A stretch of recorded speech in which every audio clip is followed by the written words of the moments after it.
Študentje, od golaža do aktivacije. Komentar dneva, Andrej Pivk. Zdravo študent in zdravo študentka. Na študentski organizaciji Univerze v Ljubljani zate tudi tokrat pripravljamo mesec sociale in zdravstva. Tudi tokrat bo mesec potekal pod geslom Aktiviraj se, saj te hočemo spomniti, da je pomlad in da se bo potrebno prebuditi iz zimskega spanja. Tokratni mesec bo zasnovalo 10 različnih dogodkov in prepričan sem, da se bo za vsakega nekaj našlo. Prvi teden bo v znamenju okroglih miz in delavnic o temeljnih postopkov oživljanja. S priznanimi gosti bomo na Dan zdravja 7. aprila razpravljali o javnozdravstvenih vidikih kajenja, 8. aprila o drogah, kjer se bomo še posebej osredotočili na varne sobe za uporabnike drog, in 9. aprila spregovorili o dejavnosti invalidov z naslovom Oder ne pozna izjem.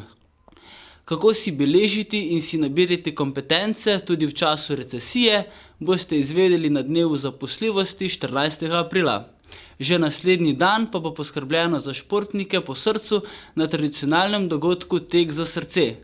Tretji teden se bo začel s krvodajalsko akcijo in nadaljeval z okroglo mizo na temo evtanazije z naslovom Ubiti ali pustiti umreti. Na isti dan 23. aprila bo v hostlu Celica potekal dvoboj v pripravljanju napitkov.